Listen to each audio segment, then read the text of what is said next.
Hello, and welcome to the Tao of Our Understanding Recovery Podcast. In this podcast, we discuss mystical works of literature and how they relate to recovery. We hope you enjoy today's podcast episode.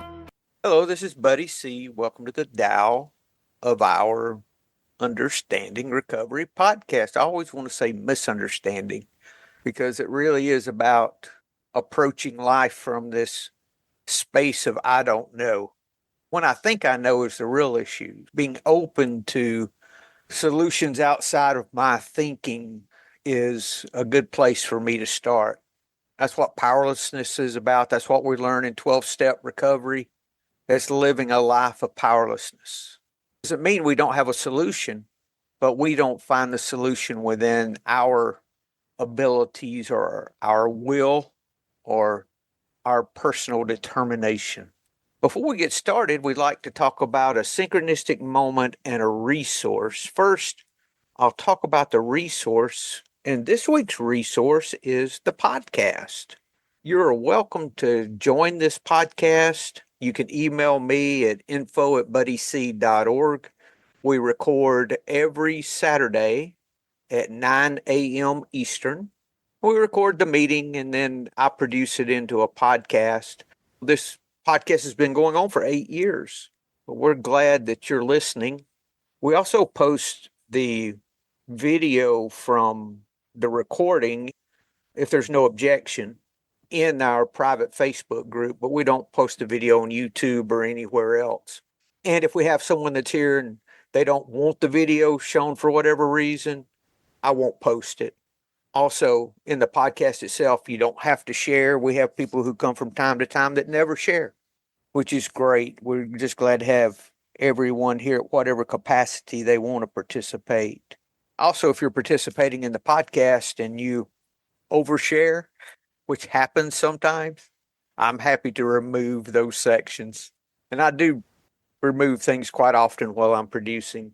Names of family members, things that personally I feel is too personal to put out in the forever accessible internet. Join us sometime if you're so inclined. I would like to welcome Kate and Libby and Shonda and Brian and Drew. It's good to have you guys today. Libby, do you have our synchronistic moment for today? Yes, I have one. It actually happened to my friend. And she had moved to a town that her mother had lived in previously. She got an occupation there and moved there and started volunteering. There was a special election that was coming up about an idea that she was very much in favor of, and she volunteered to visit people in the neighborhood and tell them about it and encourage them to vote. And she went to a home and met a really nice lady. And the lady, in fact, had already gone and voted for this matter and had voted affirmative. And they got to talking, and she found out that the lady had transportation problems. So she told her about some services that were available, and also said that she herself actually lived very near and often had free time and would be happy to give her a ride sometimes also. And then when the lady gave her name, her full name and her information, it looked familiar. And they came to find out that this woman used to be the neighbor of her mother. And furthermore, the lady's son walked in during the conversation, and this son was a person that my friend had interviewed when she was doing her PhD work, and she already knew them. And so she felt like it was magical that she'd been out there trying to do service and do something to help make the community better. And she came into contact with people that already had connection to her mother and herself when she was new to town and didn't know people. Cool. So she felt very happy about that synchronistic moment. Synchronistic moments have as many reasons, if you want to use that terminology, as we have thoughts and purposes and desire and those other things. I do want to make a comment about our last week's story before we move to our story for today on Where is Tao. If y'all have the Thomas Merton Chuang Tzu book. We'll be talking about 123, 124, where is Tao. But on the importance of being toothless, it wasn't until after the podcast last week and when I was producing that I realized that it wasn't about a toothless man. It was about us being toothless in our thinking. I knew it had an element of that, but the title, I misread the title the whole time because the title was the importance of being toothless. Maybe y'all caught that right off, but that never clicked for me. And I was like, oh, wow, yes, we realized that in the conversation that it was about, and being toothless meaning that we don't grasp every thought that comes through. We don't let situations and life carry us away. We let the Tao lead us and we let compassion drive us. And so that's the whole idea of being toothless, but it's about us being toothless, having that attitude, that don't know mind again. It's already been mentioned. Any comments on that, guys, before we move to our story today? I would just agree that I also missed that completely. But now that you say it, it makes a lot of sense with our whole discussion. Because we ended up discussing that and thinking, oh, that's what this is about. But I was still focusing on a toothless man. Me too. If you guys haven't heard last week's podcast, I would highly recommend it. It ended up being a very good conversation. Where is Tao? Master Tung Kuo asked Chuang, show me where Tao is found. Chuang Tzu replied, there is nowhere it is not to be found. The former insisted, show me at least some definite place where Tao is found. It is in the ant, said Chuang. Is it in some lesser being? It is in the weeds. Can you go further down the scale of things? It is in this piece of tile. Further? It is in this turd. At this, Tung Kuo had nothing more to say. But Chuang continued, none of your questions are to the point. They are like the questions of inspectors in the market, testing the weight of pigs by prodding them in their thinnest parts. Why look for Tao by going down the scale of being, as if that which we call least had less of Tao? Tao is great in all things, complete in all, universal in all, whole in all. These three aspects are distinct, but the reality is one. Therefore, come with me to the palace of nowhere, where all the many things are one. There at last we might speak of what has no limitation and no end. Come with me to the land of non-doing. What shall we there say? That Tao is simplicity, stillness, indifference, purity, harmony, and ease? All these names leave me indifferent, for their distinctions have disappeared. My will is aimless there. If it is nowhere, how should I be aware of it? If it goes and returns, I know not where it has been resting. If it wanders here, then there, I know not where it will end. The mind remains undetermined in the great void. Here the highest knowledge is unbounded. That which gives things their thusness cannot be delimited by things. So when we speak of limits, we remain confined to limited things. The limit of the unlimited is called fullness. The limitless of the limited is called emptiness. Tao is the source of both, but it is itself neither fullness nor emptiness. Tao produces both renewal and decay, but is neither renewal nor decay. It causes being and non-being, but is neither being nor non-being.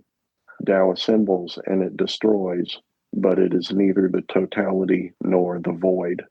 That sounds like a big word salad to me, just quite honestly. Isn't that part of the point, though? This is a master and Chuang Tzu.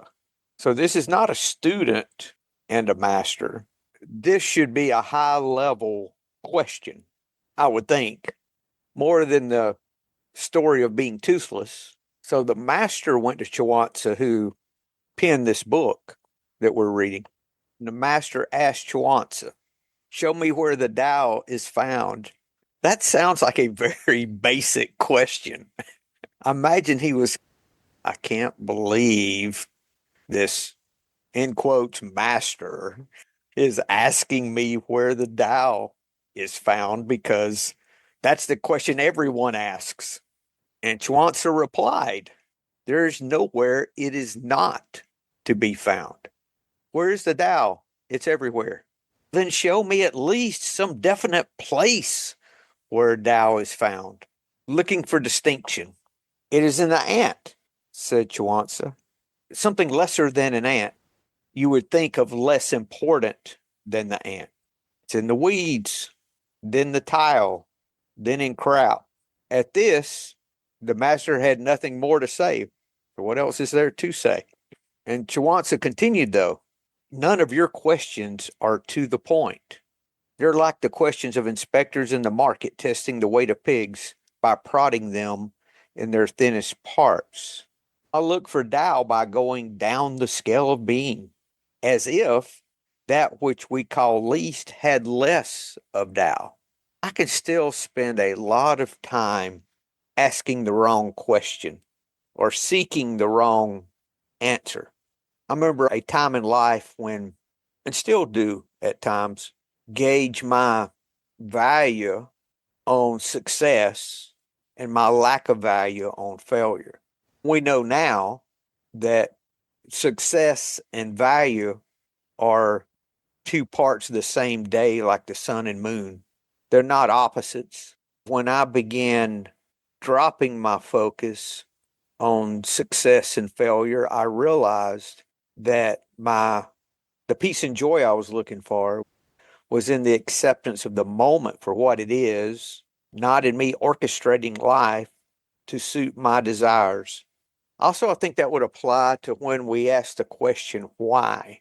The questions he's asking are a lot like that, too. That's a shade of that. My Christian friends, they were praying. It was a long time ago. This is still when I still picked at them. There was a hurricane coming to the Georgia coast, and they were praying it wouldn't hit in a particular. I said, well, the Christian thing to do would be ask for it to hit where your stuff instead of somebody else's. So wouldn't that be the Christian thing to do?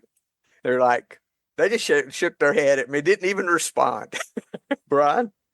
I was just thinking, and that next week, Buddy wasn't invited. Hey, guys, we didn't meet Saturday. You had mentioned the why. I'm headed down the drain when I start asking why. I have no acceptance. I have no surrender. I've lost the connection with the power greater than myself. And I can grab a hold of that why and take it all the way down into self-pity. And then I'm lost. I'm with you, Brian. When things are good, I can do the very same thing. When the why is on my side. Yeah. I only ask why when it's something that I think's bad. Yeah. When it's good, I don't say, oh, I wonder why this is happening. No, I don't. Yeah. I don't care. That's me trying to figure this thing out. You were talking about the losing and the winning. One of my phrases is, I need a win, or it felt like a win. Is it really a win? Losing something may be a win that I realize 6 months down the road or 5 years down the road. But that's still Brian wanting to win, wanting to hang on, wanting to get his. What is mine? Wanting it to be a particular way. That's it. Because in Buddhism, they talk about this, and Libby might can speak to this. Preferences are our problem.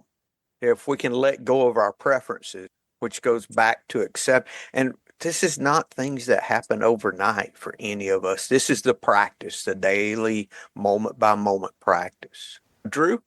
Yeah, just on this question of why, the initial thought that came to my mind when you started talking about it was the classic questions of why do bad things happen to good people and why do good things happen to bad people. I think Chuang Tzu's answer would be things happen to people. There are no good things. There are no bad things. There are no good people. There are no bad people. Things happen to people. That's just the way it is. The Tao is in all things, good or bad. The Tao is in all people, good or bad. Any distinction between those two is just something that we've made up. And when we see somebody as bad and we see something good as happening to them, then we get resentful, we get envious, we get jealous.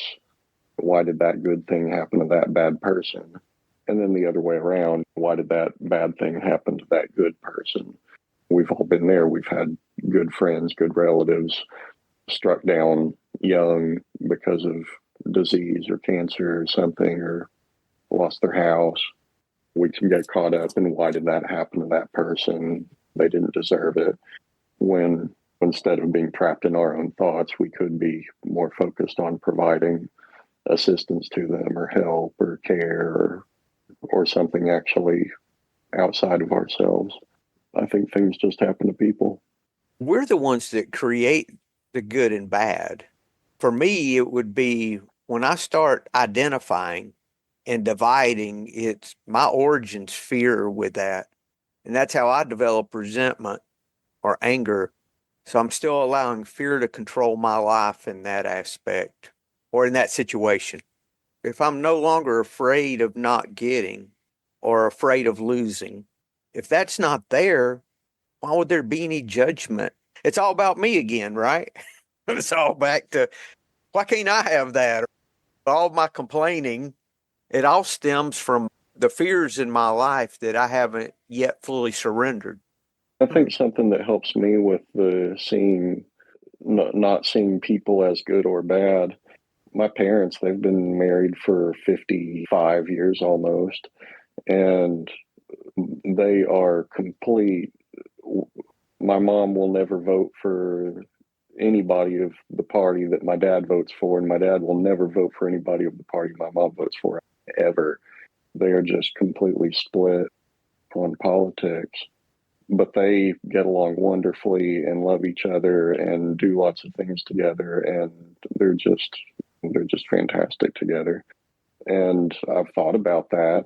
I've realized that when it comes down to it, they both really want the same things. They want safety for their families and loved ones. They want the country to move in the right direction. They want opportunities for people. They want everybody to have a better life. They just disagree about how that should be put into place. But they have the same general values. That helps me realize that really you could probably bring up some specific examples that would make me squirm a little bit, but there are no bad people. There are people whose ideas I disagree with, but they're not bad people. Seeing somebody as bad is, I think, 100 times more harmful than just focusing on the idea that makes me think they're bad. It's more my perception of somebody being bad that leads to a negative outcome than that person. And Drew, for me too, Singer talks about this. If I ask myself, who is angry about this? The who is question. Because what I realize is my fears are not me. I claim them as mine and being me, but they're not the real me. The real me is under that. The real me is the one that's seeing that happen. I'm not this body. The real me, which is that drop of God within us, or the drop of the divine, whatever words you want to put on it, drop of love, is there in all of us, is the way I see that. And the reason I think that is in my experience. If I get rid of my fear and I'm living a surrendered life, what do I want to do? I'll naturally be nice to people. I won't want to go kill somebody. I don't want to go on a murder streak when I lose my fear. No, that's crazy. But that shows me what my inner nature really is that's under that. I see glimpses of that. I'm by no means there. And I feel at peace. I feel at ease. We've all experienced those times that we've surrendered in areas of life that used to have us trapped. Kate? This is all very interesting. I think it all connects together perfectly because he's saying, why look for Tao by going down the scale of being, as if that which we call least had less of Tao. Tao is great in all things. I really like that because it's a good explanation of Tao being in all things. And I really believe that so fully. And people have asked me about having the Tao as a higher power. What do I believe that is in? Because people say, is it life? Is it, you believe it's life? And then I say, well, it's also in rocks and the ocean. And they're like, what? It's not, that's not life. And I'm like, no, but it's in everything. So I love this description. And like you were just talking about, buddy, that little drop of God that's inside of people, like I don't want to say good part of you because it's not really the good part of you. It's just that. It is just you. It's all there just is like that's you. the existence inside of it's. Yes, it's very hard to describe, which is why this is kind of a complicated verse. That you-ness that's inside of you. It isn't life that's inside of everything, but it's like the Tao that's inside of everything. I just find it very incredible. I think it's a great equalizer among people and among having respect for other people, having respect for other things around us. If you're looking at a scene out your window and you're thinking the Tao is in all this, the Tao is in that ant, the Tao is in that tree. I personally can look out at things and find much more joy and respect for things that are out there thinking that way. And it makes me not want to argue as much with people. If someone's really annoying me, Oh, who's getting annoyed? Okay. if I am becoming annoyed by something in my circumstances, that's me that's becoming annoyed. They are not annoying me. I'm becoming annoyed by the whatever I'm becoming annoyed. Right. I can think about that and think like they also have this life force or whatever, this piece of Tao inside of them. That's okay. I don't need to agree with everybody. Is it safe to say the Tao is just what is? Like you took a snapshot of a frame, like you have a film strip that's running that is every moment by moment by moment. And you take the old film strip out and it's frames, one frame after another after another. The frame of that time, that is the Tao. That it's everything. There's not one part in that picture or another part. It's just the film strip. Expand that. Oh, it's just what is. What's in this ever present? That's the Tao. Everything's a Tao. There's no reason for me to say this is good Tao or it's in this or I don't want it to be in this, but it really is. Yeah. Because if our ideas are not getting simpler, then it's not the Tao. See, it's not about figuring something out. It's about letting it be. That is a better way. That is a more calming way to think about that. It just is. Because it can be stressful trying to figure this out. Yes, my mind was spinning there. What am I trying to say? What? Oh, it just is. Just is. There we go. If you ever listen to Byron Katie, she says, God is what is. That resonated with me. So thank you, Kate. Libby. I love everything that we are saying here. This is a wonderful story for our conversation. And I love what y'all were just saying about the Tao is what is. And it's just us quieting our mind and accepting that.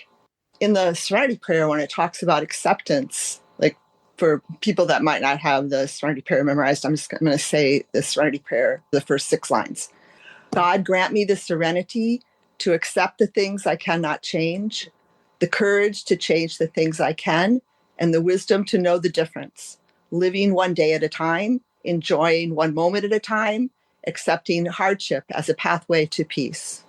I think it's interesting in light of this story or parable we just read to play around with the language on that prayer a little, because we're saying it's accepting, it's knowing that everything that is the Tao. I could pray this way. I could say, God grant me the serenity to accept the things I cannot change. And also, God grant me the courage to accept the things I cannot change. And also, God grant me the wisdom to accept the things I cannot change. The importance of not dividing things that are whole, keeps us from dividing ourselves, because we are whole, not just within ourselves, but with everything else. In the Tao, in verse 47, in the Stephen Mitchell, it says, without opening your door, you can open your heart to the world. Without looking out of your window, you can see the essence of the Tao. The more you know, the less you understand. The master arrives without leaving, sees the light without looking, arrives without doing a thing. This part here that says, the more you know, the less you understand, can be seen as a wisdom of thinking about how we use our mind, our brain, our intellect. Drew was sharing with us the importance of thinking about what question you're asking. Asking, is this good or bad, throws you into duality. It throws you into dividing things. And whenever you're seeing things divided, you've weakened your ability to be wise and your ability to act without being the puppet strings of something. And he says, what's a correct question? How can I be of service here? How can I channel the goodness of the universe? How can I be the gloves on the hand of God who is interacting in this situation? It makes me think of this entire story kind of as a cone. It's just there to let us look past it to see something that's in it. And in order to do that with any cone, we always need to be using our brain less.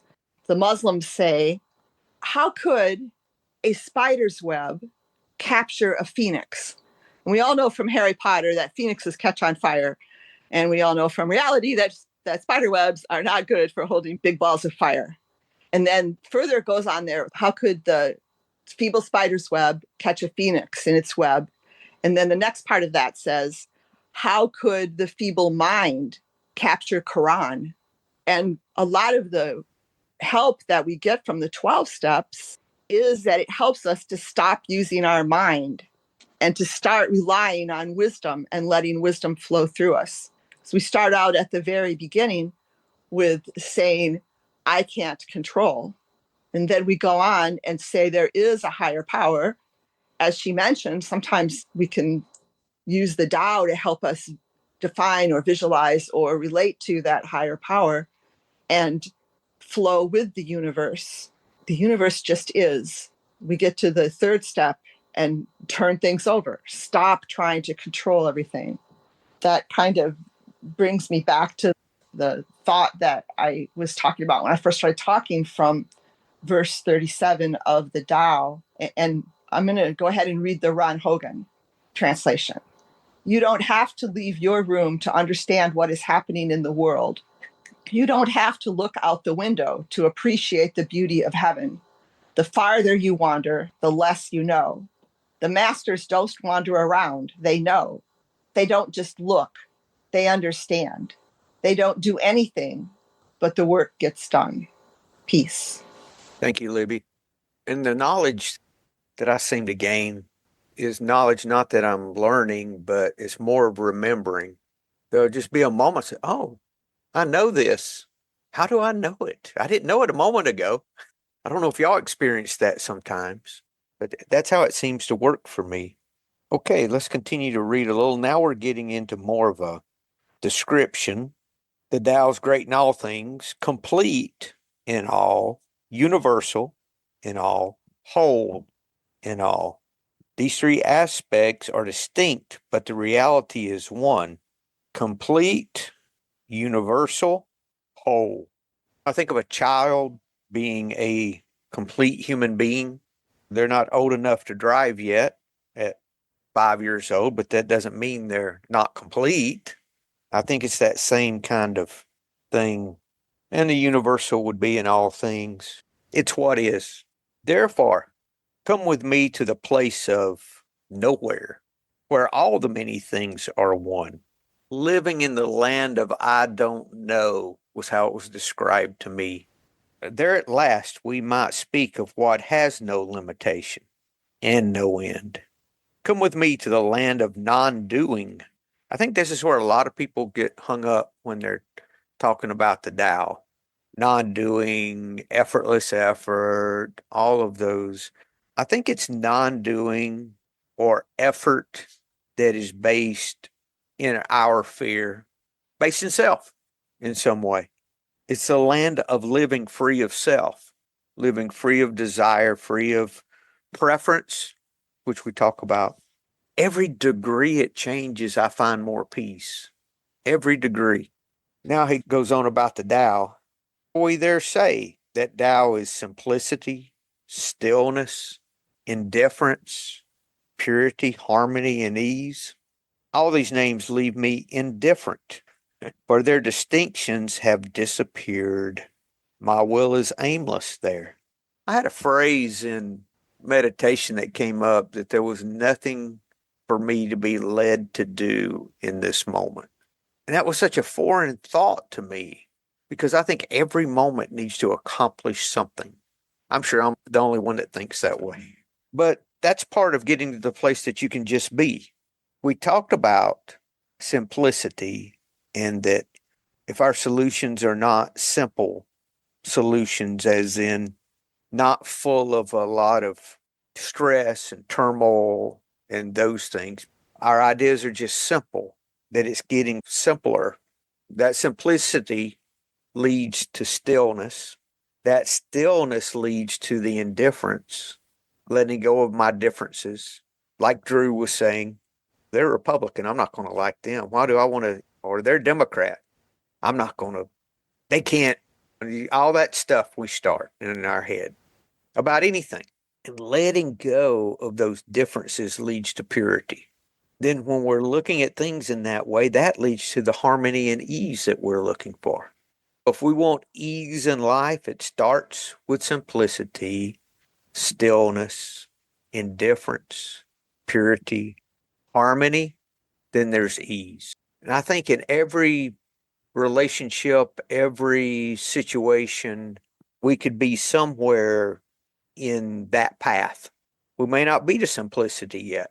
We may be thinking that I've got to figure this out. That's not simplicity. I think it starts with me surrendering the situation, praying for the person I resent, or asking, how can I be helpful today to that person? Buddy, I'm hearing making the steps a part of our life, not just a one and done. Not just a part, making the steps our life, period. Practicing these principles in all our affairs. Exactly.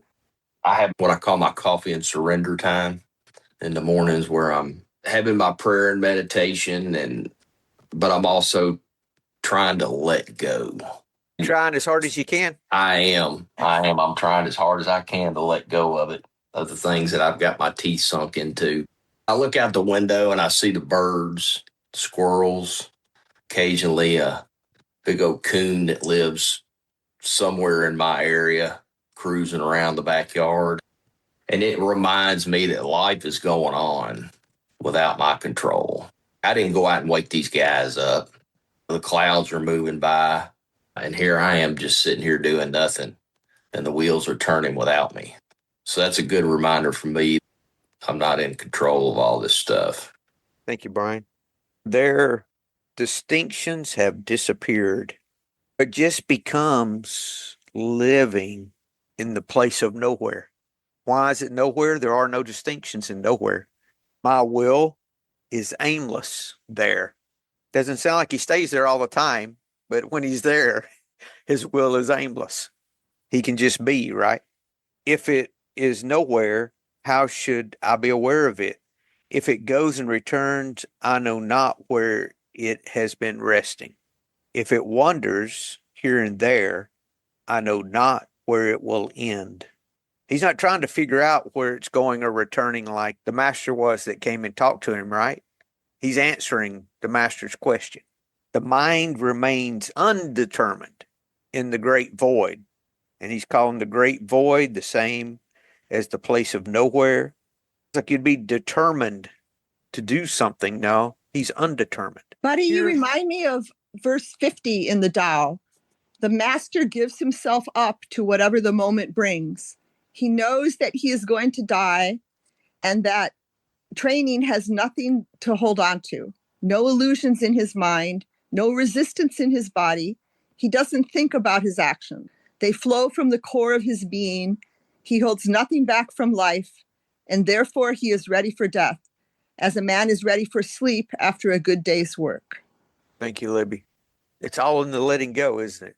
See, it doesn't change. The actions you take are not any different than in the beginning. Same with recovery. The things I learned the first time I worked the steps are the same tools I use today. I may learn variances of those things, but it's basically, how can I get compassion into this situation or this relationship? How can I let Buddy go here? How can I be helpful? Here, as in the void, the place of nowhere, the highest knowledge is unbounded. That which gives things their thusness cannot be delimited by things. Help me with that, Libby. It can't be limited because all the things are part of the Tao. And that's what Drew is telling us. If you start setting up a dichotomy and say, is this good or is this bad? Is this better? Is this worse? You become entrapped in that dichotomy. That dichotomy your mind, your will, your control is a tool. Just like fire, it is a tool that if you let it go wherever it wants to go, it is not going to go somewhere wise. And the Tao is here and the 12 steps are here to help us stop that and to live in the eternal where we belong. That's what a lot of the 12 steps are about. From step 4 on, all the way through step 10, 11, it's using what is already existing in our life as the path for us to go from being entwined in the outer world to being stronger in the inner world. And I think you were referring to that near the beginning, Buddy, about Buddhism, because Buddhism talks about your dukkha is your path, your suffering, your problems, your resentments, your inconveniences. Those are the steps that take you to heaven. That's the way you get from where you are to where you're going. And the last part of verse 53 says, use your own light and return to the source of light. This is called practicing eternity. We could choose whether to just accept it, that Tao is in the ant and that the black in the eye of a dead ant is of no more or no less value than a gorgeous building, or we can accept to keep being stuck in dukkha and in the lack of peace. The path of peace is available. Let's go there. Thanks, Libby. I'm going to continue reading. When we speak of limits, we remain confined to limited things. The limit of the unlimited is called fullness.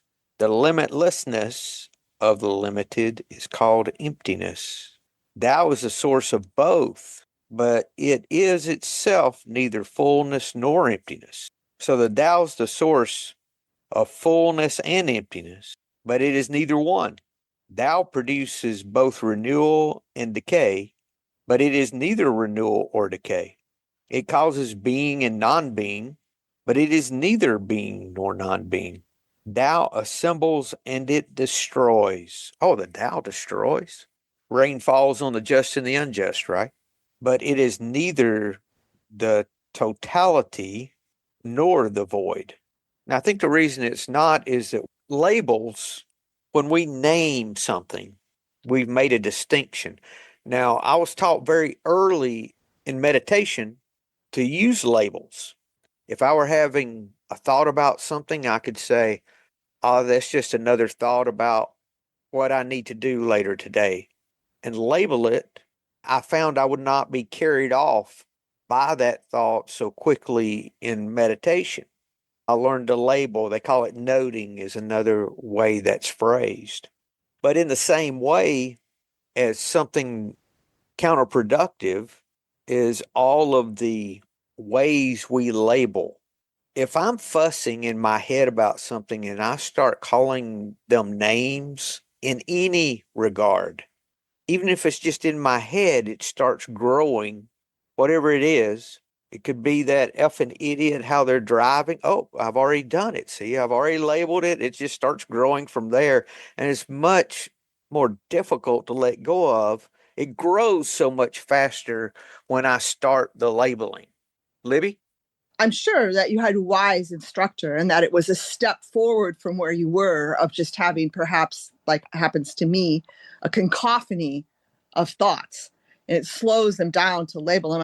I'm sure that is a step for many of us trying to move better in our meditation practice.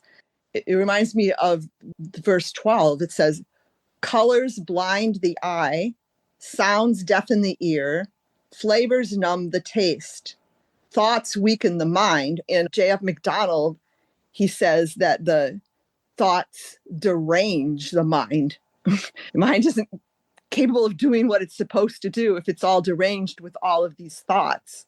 Anyway, back to Stephen Mitchell. Desires wither the heart. The master observes the world, but trusts his inner vision. He allows things to come and go. His heart is open as the sky.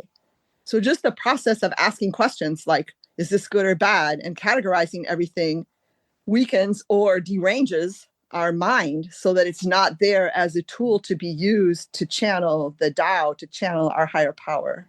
Thank you, Libby. Can I just be grateful for what is in this moment? I don't have to add all these other things in. For this moment, can I just accept what is?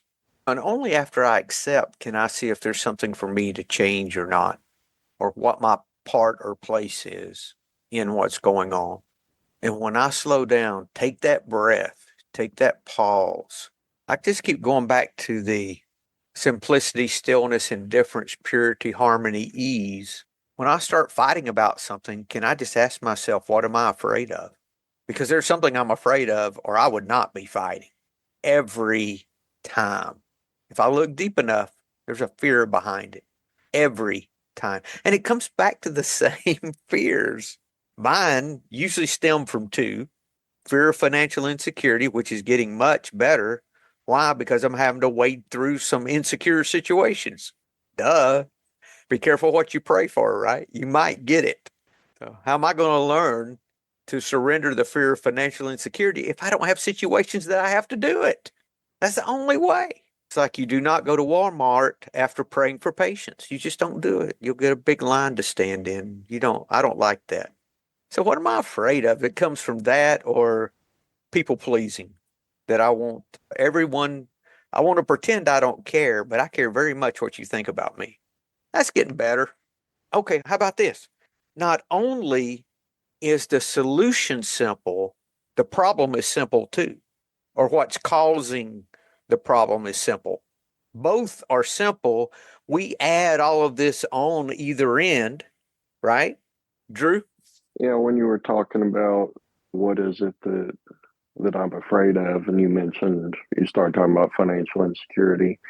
The first thing that came to my mind was actually people pleasing that you got to a couple minutes later. The fear isn't really people pleasing, it's fear of disappointing people, fear of receiving criticism. That's something that I've really been working on. One thing I'm noticing is when I am just doing things, taking that next right action, doing things that need to be done for the sake of doing them, looking around the house, just saying, oh, this needs to be done, I'll do that. This needs to be done, I'll do that. Rather than doing something for the sake of not receiving criticism later or doing something for the sake of pleasing somebody else. Then I get caught up in wanting to receive acknowledgement for having done the thing, or getting caught up in just the anxiety of disappointing somebody, the anxiety of hearing from my supervisor at work, or hearing from my wife, or hearing from neighbors or friends or family, whoever, living with that anxiety of, am I doing enough to keep them not disappointed in me? I think that's the difference for me in doing versus not doing. When I'm doing things for the sake of not disappointing people, then that's a lot of effort. That's a lot of mental effort. That's stress. My job that I do is usually poorer than when I do things for the sake of doing them for myself or just because the thing needs to be done. When I can do things for the purpose of just doing the thing and not for the purpose of avoiding what I'm afraid of, then to me, that's the difference between doing and not doing. Thank you, Drew. Both of you, Buddy and Drew, are reminding me of verse 13, which talks about fear. And why don't we want to be in a long line at Walmart? It gets back to some flavor of fear or preference or control. And why do I want this person to accept me and not be disappointed in me? It also gets back to the same thing, like I'm concerned with the outcome. Verse 13 talks about how if we're thinking of the whole, we don't feel fear and we don't feel the dichotomy of it, hope. We live in peace without those. And that's the, I guess, non-doing. You're not identifying with yourself, so therefore yourself is not doing it. Yourself is not standing in line in Walmart. What is going on is that you are flowing with the Tao. You're flowing. Sometimes the Tao is translated as the path of virtue. And verse 13 says, what does it mean that hope is as hollow as fear? Hope and fear are both phantoms that arrive from thinking of the self. When we don't see the self as self, what do we have to fear? See the world as yourself. Have faith in the way things are. Love the world as yourself, and you can care for all things. Or in the McDonald translation, love the world as if it were yourself. Then you will truly care for all things. And perhaps this all things includes ants and dung and waiting in line at Walmart. No, it can't include waiting in line at Walmart, Libby. That's something totally different. Oh, my bad. Sorry about that. That's great. Thank you. And notice in verse 13, he says, have faith not in the way things will be, the way things are. Yes. Right now, in this moment, this ever-present moment, the way they are. Care about people's approval and you will be their prisoner. This has been a great conversation today. Any other comments or anything before we close? If you guys study the Course in Miracles and you have any text that applies to your program, that speaks to you spiritually in recovery, if you're listening, how about sending those to info@buddyc.org, and you guys that attend, just compile those at some time in the future. I've talked to Oscar about leading us through a meeting. He asked me if it would be in English. I said, yes, English. He said he would try. And I said, good. He studies the course a lot. And so I wanted someone who studied the course, I thought would be best to lead that. Because Brian, you asked about doing a meeting on the steps and the course and all. So that's really what I want us to do. Maybe do it in 1 week if we can. If not, 2's fine. Quotes from A Course in Miracles that either speak to you overall in your recovery or speak to a specific step. Either one. And when it's time, we'll put that together. Buddy, this whole conversation we've been having, I keep thinking about the very little I know about A Course in Miracles, because those exercises have you accept every single thing as your path. Every single thing. Think this thought and look at everything you can see, every tree, every big thing, every important thing, every unimportant thing. And here we have, as you often say, wisdom from 2,500 years ago, the same wisdom that's coming up in a more modern manifestation. Yes. Thank you, Libby. And the thing about the Course in Miracles, I like the way it starts out. In January, there's a lesson for every day. And by the way, there's a Google Calendar link in the episode notes that you can use if you want to import a Google Calendar that has those daily lessons. It starts out making you aware that what is not real. This table I see, this thing here, it's not real. That's not what's really going on here. Just like in this story, what we think is different is really not different. All these distinctions, that's an illusion. Good stuff, guys. Thank you. If there's nothing else, you guys have a great week and hope to see you next week. Thank you. Hello, this is Buddy C. I wanted to make you aware of several recovery-related resources that I've posted in the episode description. These resources include a list of recovery podcasts, a free sober meditation app, daily recovery email, shared Google recovery calendars. Hope you put some of these resources to use and have a great week. Thank you for listening to the Tao of Our Understanding Recovery Podcast. If you enjoyed this episode, please share it with your friends in recovery.